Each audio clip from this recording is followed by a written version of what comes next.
Isang pinagpalang araw sa ating mga OFW. So nais ko lang i-share sa inyo yung ating munting lupa na nabili. So kung ikaw ay isang OFW, ayan, advice ko sa iyo, mas maganda kung bumili tayo ng ganito. Tulad ko na nagplanong bumalik sa probinsya, magtayo ng farming business, free range chicken, at sa ngayon habang ako ay nandito pa sa abroad, ang ating ginagawa, so nandoon naman si Papa sa Pilipinas, so siya ang nag-aasikaso para mataniman ng nyog at saka yung saging. Kasi itong lupa na ito na ating nabili, nung nagyulanda ay naubos ang mga dito, nyog at saka saging. So ang nakatanim na lang dito ay iilan-ilan na lang ng mga, kung makikita natin ay halos wala na nga.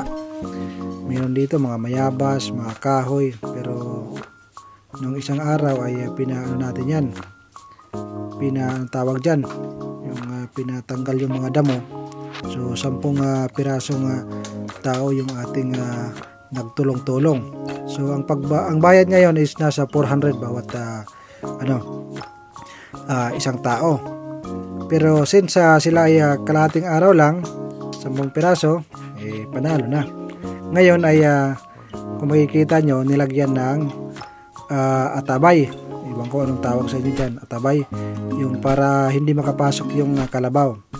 Kasi dito ay meron na carabao grass na pwedeng pakainan ng kalabaw. Dito tinatali yung kalabaw. So ngayon, ang ginawa natin is nilagyan natin ng atabay, yung kawayan na yan, para hindi makapasok yung kalabaw. Kasi habang tayo ay nasa abroad, si Papa, yun, maraming salamat pala kay Papa. Maraming salamat sa inyo kung ikaw may nanonood pa. Salamat at sa tulong mo rin sa amin. Kasi yun talaga yung plano namin. So balik sa probinsya, doon tayo magnegosyo. So sa mga nagsasabing walang buhay sa sa Pilipinas, walang pera, so nasa sa atin po yan kung paano tayo didiskarte. Para sa akin, sa pag-farm at saka sa probinsya, kung ikaw ay madiskarte, maraming pwedeng pagkakitaan. So ngayon, ang itatanim natin ngayon, yung muna at saka yung saging. Kasi sa pag-uwi natin, ang ating gagawin dyan is magre-raise tayo ng native chicken at yung mga free range chicken katulad ng decalb, RIR at saka yung native na baboy. Balak kong magtayo ng lechonan. So ayan po yung ating lupa na gagamitin para tayo ay makapagtanim ng saging, kalabasa, pipino, kung ano pang mga pwedeng ipakain sa ating mga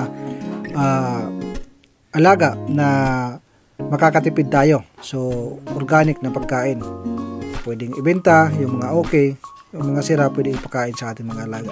So yun lang, ini-inspire ko lang yung ating mga kapwa OFW na pag-isipan po natin yung ating for good business.